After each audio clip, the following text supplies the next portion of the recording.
It's Tuesday, January 30. In the headlines, Jamaicans urged to report child abuse. In business news, Stocks and Securities Limited returns over $10 billion. Regionally, call for regional countries to reactivate COVID-19 surveillance. And in sports, Reggae Boyz to clash with Dominican Republic. This is the news on PBC Jamaica. I'm Simone Absalom Gale.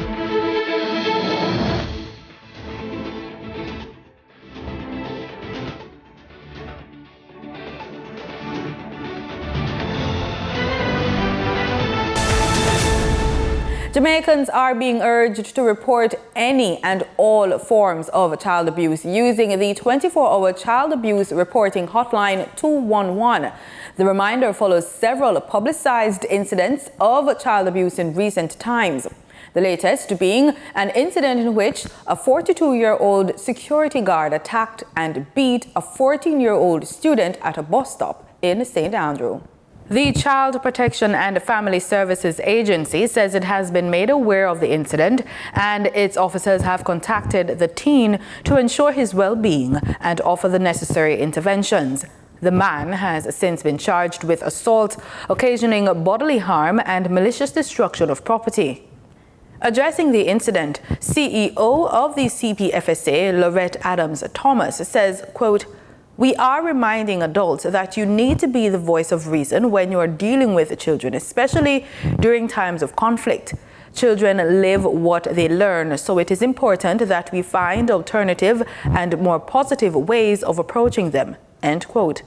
Adams Thomas further sought to remind and encourage persons to report any and all forms of child abuse, including using the 24-hour child abuse reporting hotline 211. She also noted that child abuse reports may be made through WhatsApp text at 876-878-2882, email report@childprotection.gov.jm, by visiting any CPFSA parish office, or through the agency's social media pages, Instagram, Facebook, Twitter, @CPFSAJM. Employees are encouraged to disclose known or suspected incidences of improper conduct or detrimental action in accordance with the Protected Disclosure Act. Manager of Complaints and Protected Disclosure at the Integrity Commission, Debbie Gardner, says the disclosure must be made in good faith.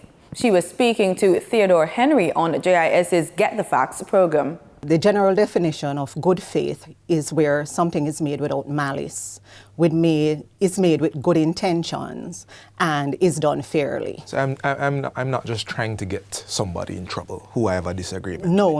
No. Okay. She says in order to receive protection, the person against whom the disclosure is made should be made aware of the report and who has made it.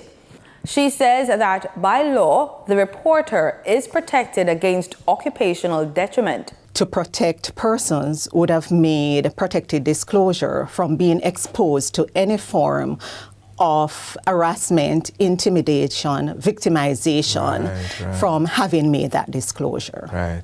Ms. Gardner says the protected disclosure is dealt with by the Integrity Commission. They also monitor compliance. She says each organization should educate employees about the process of protected disclosure. Those procedural guidelines are reviewed by the Integrity Commission and are approved. They are then implemented within the organization and shared with staff members. The Integrity Commission also provides guidance to persons who wish to make protected disclosures, as well as designated officers. The Ministry of Agriculture, Fisheries and Mining says efforts are being ramped up to ensure that agricultural education is provided to students at the primary level to instill an early understanding of and appreciation for agriculture and its associated job opportunities. The announcement was made by Minister with responsibility for agriculture, Floyd Green, while on a tour in Trelawney last week. The tour was held following the conclusion of the final leg of the ministry's New Face of Food stakeholders meeting series. Minister Green told journalists present that while there are fairly extensive agriculture programs in the secondary schools, the ones that are in primary schools are not as extensive. He says that his ministry is working alongside the Ministry of Education to ensure a practical sort of agriculture-based curriculum can be applied in primary schools. The minister noted that arrangements are being made to take an educational program into schools this year to teach children about agriculture, while referencing a previously announced plan to expand the current school gardening program. For the news on PBCJ, I'm Denita Rodney. In this week's episode of Living Healthy, we talk to Dr. Randolph Morgan on oral health. Describe a basic oral hygiene regimen. Okay, so it's important to understand for a basic oral hygiene regimen that the first most important thing is your diet. A lot of people kind of overlook the fact of what they're eating can also affect their health. So you want to reduce sugars, refined carbs, like excess bread, things of those nature that can cause the issues to start in the first place. So the next step would also be prevention. So this is where the toothbrushing and flossing and stuff like that comes into play. So one of the important things with the toothbrush is that you want to start with a soft toothbrush first and foremost, and then you want to make sure your technique for brushing is good, because a good technique can go a long way to keeping your oral health. Alright, how long should one brush their teeth? And I'm presuming different regions have different requirements of some sort. So could you go ahead and elaborate on that, please? Okay, that's actually a very good question. So in terms of brushing your teeth, typically between anywhere from 3 to 5 minutes is adequate. But going back to my previous answer, with the technique can really improve the oral health. In terms of the regions needing different techniques, I think a lot of the time what most people neglect is the inside of their mouth. So it's very important that you always brush the inside of your teeth as well as your tongue. You can always use a tongue scraper, for example, to remove some of the debris from the tongue, which can help with bad breath. What is the proper way to floss? How close should the floss get to the gum? Actually, that's a very good question, because a lot of the times what happens is the way people are putting the floss in between their teeth, that is what's causing the damage. So when you're putting floss in your teeth, what you want to do is put the floss between the teeth and slightly do a sawing motion. And that will relieve a lot of the amount of pressure you have to do to get the floss in between the teeth. So once you do that sawing motion, the floss will glide gently in between the teeth. And the other thing is, once people have the floss between the teeth, a lot of the time they don't go actually under the gum itself. So because they put so much pressure in getting the floss between the teeth, they just do a little thing once they get it in and take it out.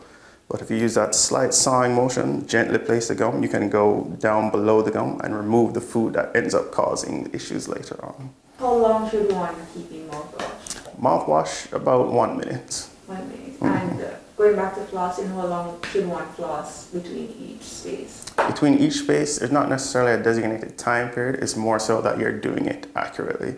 So again, one other thing I would add to the flossing, when you have the floss between the teeth, what helps a lot is if this is the tooth here, you wrap the floss around one section of the tooth, and then you do the opposite for the other side. And that up and down motion tends to clear up most of the plaque or debris or calculus that the plaque that would build up between the teeth. How often should one have a dental exam and cleaning? Okay. So with the general rule is every 6 months for the examination and the cleaning. The reason for that is a lot of the times people will have their teeth and they'll appear normal. So they'll say, oh, my teeth are clean, I don't need to go to the dentist. The problem with that is plaque is something that you can't necessarily see all the time. So you'll have a situation where the patient has buildup on their teeth and it's not visible to the naked eye, or it's underneath the gum. So although they can't see it, it's causing long-term issues that we can help to resolve. So six months is the general rule. Sometimes that may vary though, depending on a person's situation, like are they at higher risk of having cavities? Are they at higher risk of bone disease or periodontal disease, which is gum disease, but that also affects the hard tissue in the mouth. So it can go from 6 months, which is a norm, can go to 3 months based on the criteria of the person themselves. Time now for the business report with Denise Williams.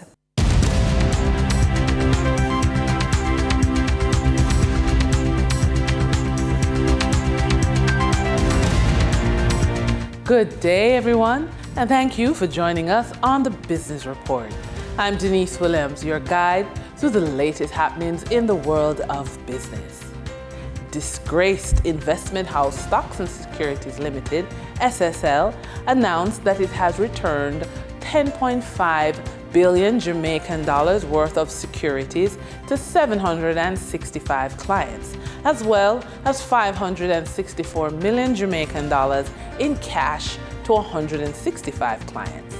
SSL was taken over by the Financial Services Commission, FSC, in January of 2023 after reports of irregularities surfaced and news broke that track superstar Usain Bolt was a victim of theft by staff of the institution.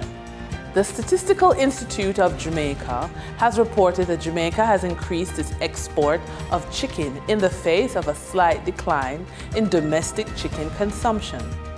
With data lagging by 1 year, Statin reports that in 2023, Jamaicans consumed 136 million kilograms of chicken, which is 2 million kilograms less than the 138 million kilograms of chicken consumed in 2022. That said, the export market for chickens raised in Jamaica is valued at 1.24 billion Jamaican dollars. The primary destinations for export are Antigua and Barbuda, Trinidad and Tobago, Barbados, the British Virgin Islands, and St. Martin. Digicel Group has announced that US $1.7 billion has been removed from its debt stock as a result of restructuring its business with new owners. That means that Digicel Group will save US $120 million a year in debt interest costs.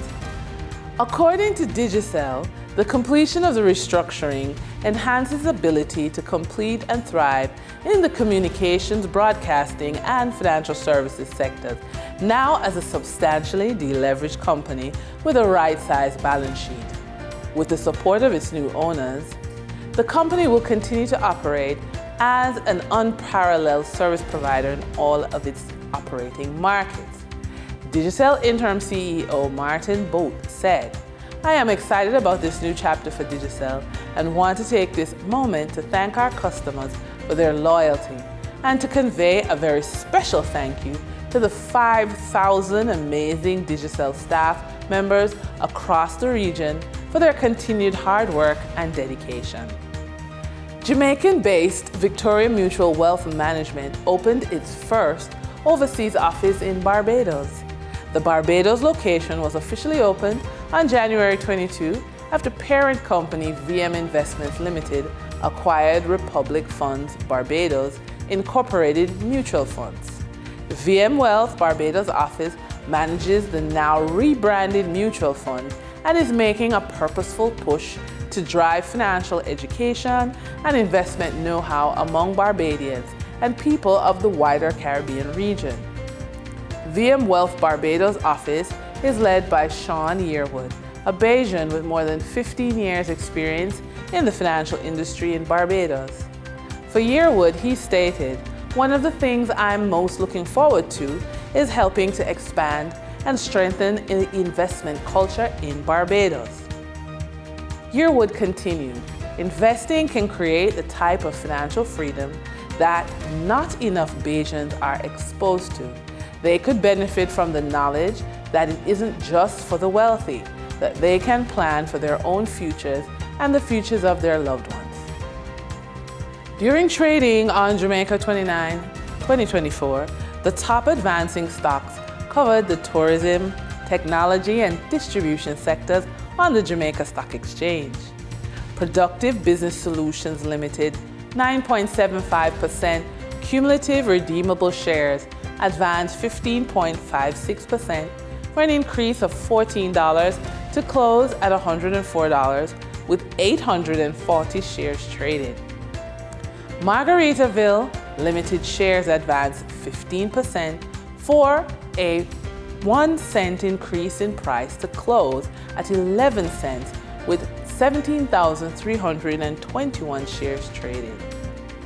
Blue Power Group Limited shares advanced 14.67% for a jump in price of 44 cents to close at $3.44 with 2,509 shares traded. On the declining stocks that traders experienced on January 29, 2024, the top 3 losers covered the microfinance, food, and entertainment sectors. Access Financial Services Limited declined by 15.07% for a drop in price of $3.61 to close at $20.35 with 5,776 shares traded. Salada Foods Limited declined by 14.66% for a fall in price of 56 cents to close at $3.26 with 131,556 shares traded. Main Event Entertainment Group Limited declined by 11.31% for a drop in price of $1.92 to close at $15.06 with 16,479 shares traded. Over on the Twin Island Republic of Trinidad and Tobago, for January 29, 2024, trading activity on the first-tier market registered a volume of 1.3 million shares crossing the floor of the exchange, valued at 7 million Trinidad and Tobago dollars. Massey Holdings was a volume leader with 1.2 million shares changing hands for a value of 5.6 million TT dollars, followed by National Flour Mills Limited with a volume of 45,000 shares being traded at 89,000 TT dollars. Moving from the money moves of investors, executives, and companies, we turn to the Forex market. On January 29, 2024, the Bank of Jamaica reported that US $19.8 million was bought from Forex traders, while US $16.4 million was sold to Forex traders. Buying directly from the Bank of Jamaica, foreign currency traders sold the US dollar for $156.12 and bought the US dollars for $154.60. The difference between the buy and sell rate was $1.52, which represents a profit for Forex traders for every US dollar traded. Canadian Forex traders earned a trading profit of $9.69 from transactions with the Bank of Jamaica. The Canadian dollar was sold at $117.90 and bought for $108.21. For traders looking at the British pound, they pocketed a profit of $9.69, selling it for 247 cents and buying it for $190.78. For our credit report tip of the day, please be aware your credit report isn't just an ordinary document.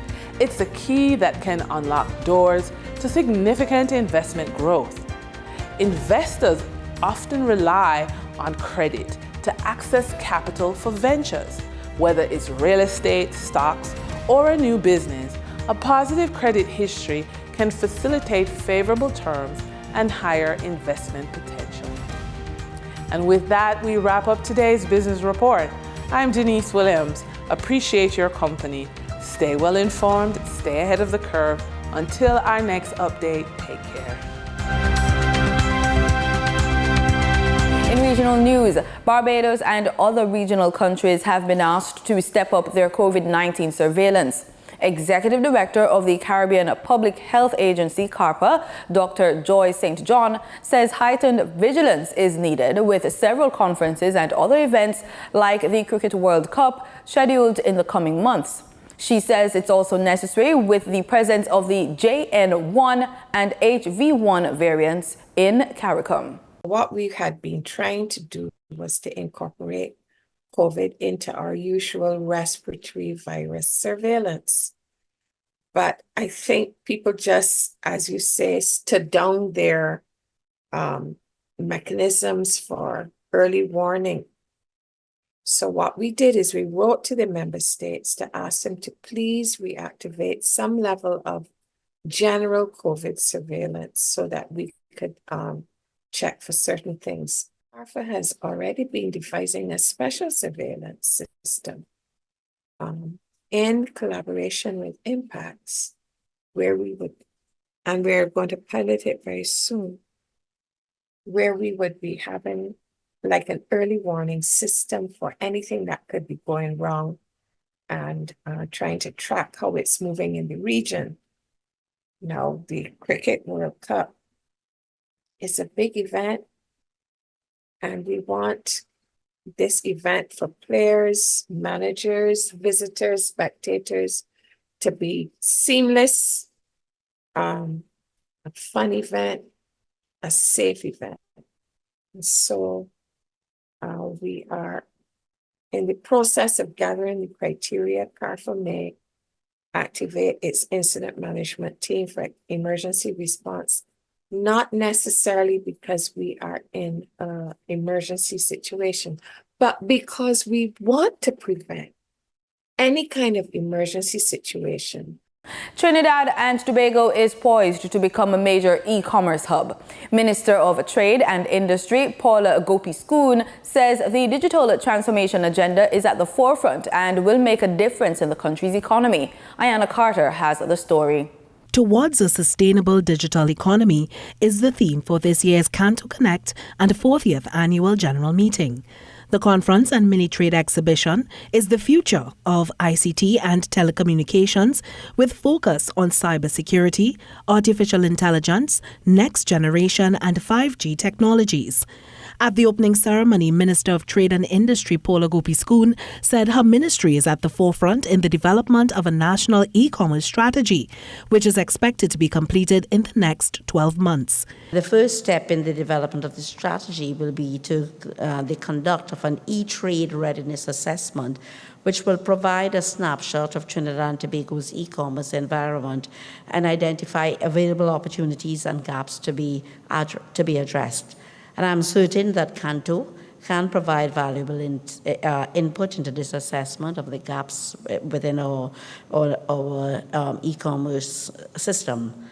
The minister said investment in digital infrastructure is key for the success of the digital transformation thrust. The most recently launched industrial park, which is the Phoenix Park Industrial Estate, offers 5G connectivity, first in the Caribbean, and I dare say probably the hemisphere. And on this park, also, the Ministry of Digital Transformation has already secured space to establish a Tier 4 modular government data center to house existing critical data, software, and digital infrastructure currently distributed across government and which can be scaled up as necessary to meet increasing demands. The Canto Conference and AGM will be held until January 30th, 2024 at the Hyatt Regency in Port of Spain. Ayana Carter, TTT News. With an expanded focus and already a premier event in the region, the third edition of the Guyana Energy Conference and Supply Chain Expo will attract participation at the highest level from more than 21 countries and will see 19 sectors outside of the energy sector involved. Billed for the Guyana Marriott Hotel from February 19 to the 22nd, 2024, the Guyana Energy Conference and Supply Chain Expo will be the largest to date, and to support this assertion, Chief Executive Officer Kurt Babulal disclosed during a press conference on Monday that over 200 exhibitors are already on board. The conference and expo carries as part of its official name Supply Chain, and Babulal explained that not just the energy and oil and gas sectors will have a space at the highly anticipated event, but it has opened up several opportunities for Guyana's story of fueling transformation and modernization to be appropriately told and put on display. Babulal believes this theme is truly reflective of the remarkable growth of the Guyanese economy over the last 3 years, and said all large and small businesses, entrepreneurs and families are welcome to attend and participate. So the theme this year is fueling transformation and modernization. And that team there's no singular meaning to that team. And from a macro lens, what that means is that, Guyana is using its income from its energy resources to fuel other developments, other sectors, in a very transformative and modernizing way. Tangibly, we see throughout the country 4,000 kilometers of highways, I understand, that's been built in the last 2 years. Looking back at the budget, we see an outlook that exceeds that amount of transformation. We also see hospitals, 6 to 7 hospitals, very modernized, living up to global standards, being built. One of the hospitals right now, Mount Sinai, I believe, are one of the types of hospitals that we're building here. Outside of that, you look at the schools, you look at all the job creations that are happening now. The team connects the other industries as well, because without infrastructure, how can persons move their products and goods along the roadways? We look at agriculture, we look at farm-to-market roads. So the energy sector, again, does not operate within its own silo. There's a correlation with other sectors here, and if those other sectors cannot correlate in terms of progress and increase, then you will see you'll see the energy sector stifling. The story of growth also expands to sustainability and diversification. And to add value to this, the conference will be addressed by several dignitaries and heads of government, headlined by President Dr. Irfan Ali and Sheikh Mohammed bin Jassim Al Thani, the Prime Minister of Qatar. In sports, Jamaica's Reggae Boyz are set to clash with the Dominican Republic on Thursday, June 6th in their opening match for their CONCACAF World Cup playoffs. The match will happen on home turf. Jamaica, who were drawn in Group E for the second round of the qualifying rounds, will then play away to Dominica 3 days later on June 9 before the other 2 games some 12 months later. The Reggae Boyz will travel to face the winners of the playoffs between the U.S. Virgin Islands and the British Virgin Islands on June 7, 2025, before finishing at home on June 10 against Guatemala. The top 2 teams from each of the 6 round groups will advance to the third and final round to be played between September and November 2025. The Trinidad and Tobago Football Association held an extraordinary general meeting on Sunday, January 28 at the home of Football Technical Center, where the revised TTFA statutes, which were compliant with FIFA and CONCACAF, were approved unanimously. In October of 2023, Mr. Nudar Akal-Khatsi, Director of Strategic Projects and MA Governance at FIFA, and Ms. Sophia Malaysia, then MA Governance Manager at FIFA, visited Trinidad and Tobago to hold consultation meetings with stakeholders regarding the TTFA constitution reform. A draft statute was then circulated to the TTFA membership on December 8, 2023, and feedback was invited by December 31st, 2023. The members then provided their comments, and on January 24, 2024, a revised draft was circulated to the membership. Akal-Khatsi and Malaysia, who is now CONCACAF Senior Manager, Member Association Affairs, visited Trinidad and met with the TTFA membership on January 26, 2024, to answer any queries on the revised draft. Further recommendations were discussed, and a further amended draft TTFA statutes was presented to the TTFA membership on Sunday, 28th January 2024 for consideration. At this meeting, the membership approved the statutes. The Normalization Committee will now proceed in organizing elections of a new TTFA Executive Committee in accordance with their mandate. Kent Fuentes, TTT Sports. And that's the news on PBCJ. You can follow us on our social media platforms at PBCJamaica. Thank you so much for watching.